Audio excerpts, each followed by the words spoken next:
Hi, hello, നമസ്കാരം. എല്ലാവർക്കും നന്മ വരട്ടെ. പ്രിയപ്പെട്ടവരെ, ഇന്ന് ഞാൻ വളരെ പ്രധാനപ്പെട്ട ഒരു വിഷയം നിങ്ങളുമായിട്ട് ഡിസ്കസ് ചെയ്യാൻ വേണ്ടിയിട്ടാണ് വന്നത്.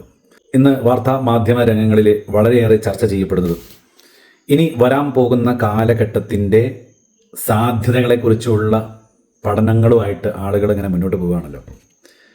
വ്യാവസായികമായ ഒരുപാട് മാറ്റങ്ങൾ ഇന്ന് ലോകത്ത് നടന്നുകൊണ്ടിരിക്കുകയാണ്. അതുപോലെ തന്നെ കണ്ടുപിടുത്തങ്ങൾ മാറിക്കൊണ്ടിരിക്കുന്നു. AI ടെക്നോളജികൾ വന്നുകൊണ്ടിരിക്കുന്നു. നമ്മൾ ചെയ്തുകൊണ്ടിരിക്കുന്ന ജോലികളിൽ വലിയ വലിയ മാറ്റങ്ങൾ ഉണ്ടായിക്കൊണ്ടിരിക്കുന്നു.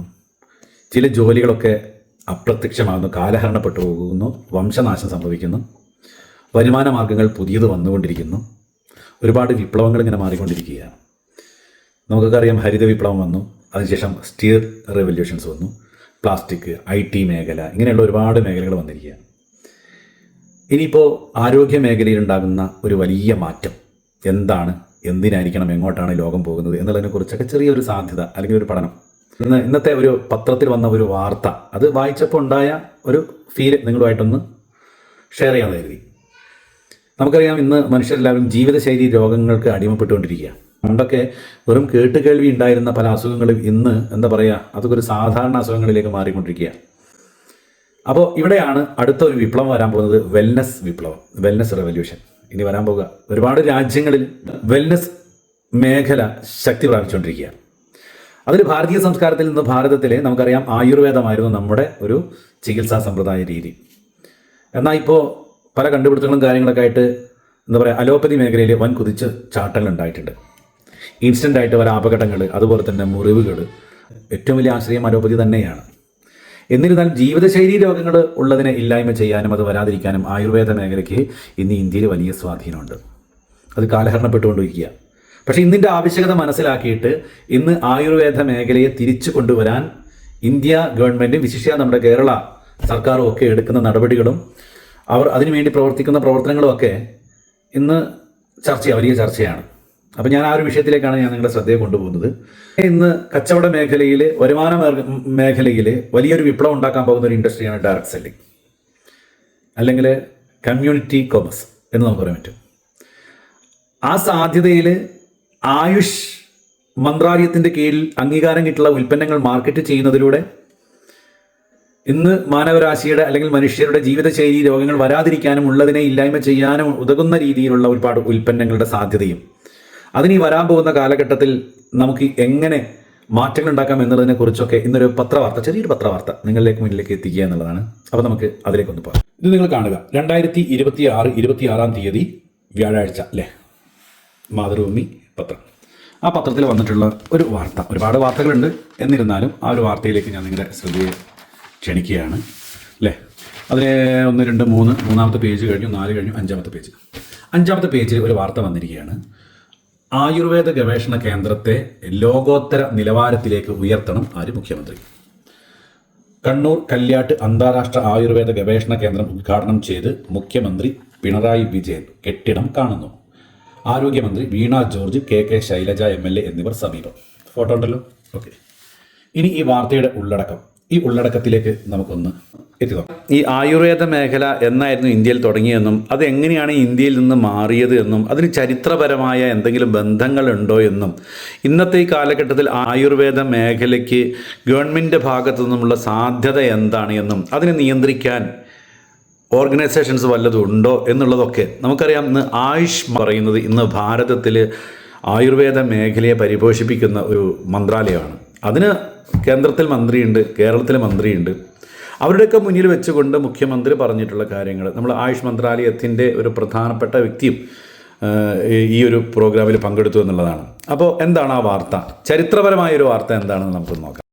അപ്പോൾ ഞാൻ പറഞ്ഞല്ലോ, ഈ വാർത്തയിൽ എന്താണ്, ജീവിതശൈലി രോഗങ്ങളിൽ വരാതിരിക്കാനും വന്നതിന് ഇല്ലായ്മ ചെയ്യാനും ഒക്കെ ആയുർവേദം ഇപ്പോൾ ഈ വരാൻ പോകുന്ന കാലഘട്ടത്തിൽ നമ്മുടെ ഇവിടുത്തെ ഗവൺമെൻറ്റും അതുപോലെ തന്നെ ഇവിടെയുള്ള ആരോഗ്യ മേഖലയൊക്കെ നോക്കിക്കാണുന്ന രീതി, കഴിഞ്ഞ ദിവസം ആയുർവേദ ഗവേഷണ കേന്ദ്രം കേരളത്തിൽ ഉദ്ഘാടനം ചെയ്ത സമയത്ത് നമ്മുടെ പ്രിയപ്പെട്ട മുഖ്യമന്ത്രി പറഞ്ഞ കുറച്ച് പ്രസക്തമായ ഭാഗങ്ങൾ ഞാൻ നിങ്ങളുമായിട്ട് ഷെയർ ചെയ്യുകയാണ്. ഞാൻ പറയുന്നതല്ല, മുഖ്യമന്ത്രി പറഞ്ഞ കാര്യങ്ങൾ ഈ പത്രത്തിനകത്ത് വന്നിട്ടുണ്ട്. അതൊന്ന് ജസ്റ്റ് നിങ്ങളെ അറിയിക്കുക എന്നുള്ളതാണ്. ഓക്കെ, നിങ്ങളെല്ലാവരും പത്രം വായിച്ചവരാണ്, അറിഞ്ഞാണെന്നൊക്കെ അറിയാം. എന്നിരുന്നാലും അതൊന്ന് ഓർമ്മപ്പെടുത്തൽ. അതിനുവേണ്ടി ഞാൻ നിങ്ങളുടെ ശ്രദ്ധയെ ഞാൻ വീണ്ടും ഈ പത്രത്തിൻ്റെ പേജിലേക്ക് ക്ഷണിക്കും. ആ പത്രത്തിലെ എല്ലാ വാർത്തകളും പൂർണ്ണമായിട്ടൊന്നും വായിക്കുന്നില്ല. കുറച്ച് പ്രധാനപ്പെട്ട കാര്യങ്ങൾ. ഇരിട്ടി കണ്ണൂർ ആയുർവേദ ഗവേഷണ കേന്ദ്രത്തെ ലോകോത്തര സ്ഥാപനമായി വളർത്താൻ എല്ലാ അറിവുകളും പ്രയോജനപ്പെടുത്തണമെന്ന് മുഖ്യമന്ത്രി പിണറായി വിജയൻ കല്യാട്ടെ അന്താരാഷ്ട്ര ആയുർവേദ ഗവേഷണ കേന്ദ്രം 1ാം ഘട്ടം പൂർത്തീകരണം നാടിന് സമർപ്പിക്കുകയായിരുന്നു. കിട്ടാവുന്ന അറിവുകൾ എല്ലാ മേഖലകളിൽ നിന്നും സ്വീകരിക്കണം. തുറന്ന മനസ്സോടെ എല്ലാവരെയും ഉൾക്കൊള്ളുമ്പോഴേ ഇത്തരം അറിവുകൾ ലഭ്യമാകൂ. മാഞ്ഞുകിടക്കുന്ന അറിവുകൾ ശേഖരിക്കാൻ നാട്ടുവൈദ്യന്മാരുടെ സേവനം പ്രയോജനപ്പെടുത്തണം. നാട്ടറിവുകൾ വളരെ രഹസ്യമായി സൂക്ഷിച്ചതിനാൽ പലതും തിരിച്ചു കിട്ടാത്ത വിധം നഷ്ടപ്പെട്ടു പോയി. എന്നാണ് പത്രത്തിൽ പറയുന്നത്. മുഖ്യമന്ത്രി പറഞ്ഞ കാര്യങ്ങളാണ്.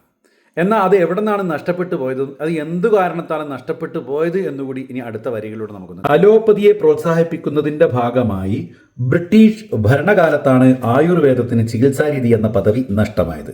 ദൗർഭാഗ്യകരമെന്ന് പറയട്ടെ, ബ്രിട്ടീഷ് ഭരണത്തെ തുടർന്ന് അധികാരത്തിലെത്തിയ കേന്ദ്ര സംസ്ഥാന സർക്കാരുകളും ഇതേ മനോഭാവം തന്നെ പ്രകടിപ്പിച്ചു. അതിൻ്റെ പിന്നിലുള്ള കാര്യങ്ങളെല്ലാം നമ്മൾ മറ്റുള്ള വാർത്തകളിൽ നിന്നൊക്കെ നമുക്ക് മനസ്സിലായതാണ്. അതിൽ മാറ്റമുണ്ടായത് കഴിഞ്ഞ 5-6 വർഷങ്ങൾക്കിടയിലാണ് മുഖ്യമന്ത്രി പറഞ്ഞു.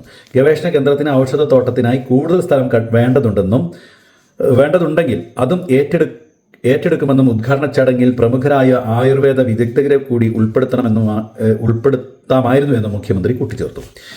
ഇനി മറ്റൊരു പ്രധാനം എന്ന് പറയുന്നത് 200 കോടി രൂപയുടെ പദ്ധതികളാണ് മുഖ്യമന്ത്രി ഉദ്ഘാടനം ചെയ്തത്. 300 ഏക്കറിൽ 100 കിടക്കകളുള്ള ആസ്പത്രിയും 9,000 ചതുരശ്ര അടിയുടെ താളിയോല കേന്ദ്രവും 380 ചതുരശ്ര അടിയിൽ നഴ്സറി ബ്ലോക്കുമാണ് 1ാം ഘട്ടത്തിൽ പൂർത്തിയായത്. 2ാം ഘട്ടത്തിൽ അക്കാദമിക് അങ്ങനെ ഒരുപാട് കാര്യങ്ങൾ അങ്ങനെ പോകുന്നു. ഇനി നമുക്ക് പങ്കെടുത്തവരെ ഒന്ന് നോക്കാം. മുൻ ആരോഗ്യമന്ത്രി KK Shailaja, MLA PV Sivadasan, MP Ayush വകുപ്പ് additional chief secretary doctor Rajan Khobragade, Oushadhi managing director doctor PK Hridik തുടങ്ങി ഒരുപാട് സാമൂഹിക സാംസ്കാരിക മേഖലയിലുള്ള ആളുകളും ആരോഗ്യ മേഖലയിലുള്ള ആളുകളും പങ്കെടുത്ത ഈ ഒരു പ്രോഗ്രാം. ഇതിലൂടെ നമുക്ക് എന്താ മനസ്സിലാക്കേണ്ടത്? ഇനി വരാൻ പോകുന്ന കാലഘട്ടത്തിൽ ആയുർവേദത്തിന് വലിയ പ്രാധാന്യമുണ്ടെന്നും ആയുഷ് പ്രീമിയത്തിൻ്റെ പ്രാധാന്യവും നമുക്കിവിടെ മനസ്സിലാക്കി തരികയാണ്. അപ്പോൾ ആയുഷ് പ്രീമിയത്തിൻ്റെ അംഗീകാരങ്ങൾ ഉള്ള ഉൽപ്പന്നങ്ങൾ വാങ്ങുവാനും ഉപയോഗിക്കുവാനും അത് പ്രൊമോട്ട് ചെയ്യുവാനും നമുക്കെല്ലാവർക്കും കഴിയട്ടെ. ആയുഷ് പ്രീമിയത്തിൻ്റെ അംഗീകാരമുള്ള ഉൽപ്പന്നങ്ങൾ മാർക്കറ്റിലുണ്ട്. ഇനി വരാൻ പോകുന്ന കാലഘട്ടത്തിൻ്റെ ഇൻഡസ്ട്രി ഡയറക്റ്റ് സെല്ലിംഗ് ആണ്. ഈ ഡയറക്റ്റ് സെല്ലിങ്ങിലൂടെ ആയുഷ് പ്രീമിയത്തിൻ്റെ അംഗീകാരങ്ങൾ ഉൽപ്പന്നങ്ങൾ മാർക്കറ്റിൽ എലമെൻസി എന്ന ബ്രാൻഡിൽ ഇന്ന് ഒരുപാട് മനുഷ്യർക്ക് ഗുണമുള്ള ഉൽപ്പന്നങ്ങൾ യഥേഷ്ടം വാങ്ങുവാനും ഉപയോഗിക്കുവാനും അതിലൂടെ ശക്തമായ ഒരു ആരോഗ്യ മേഖല തിരിച്ചു കൊണ്ടുവരാൻ നമുക്ക് എല്ലാവർക്കും കഴിയട്ടെ എന്ന് ആത്മാർത്ഥമായി ആശംസിച്ചുകൊണ്ട് ഞാൻ Noorsha, Wayanad. Grow with We One International.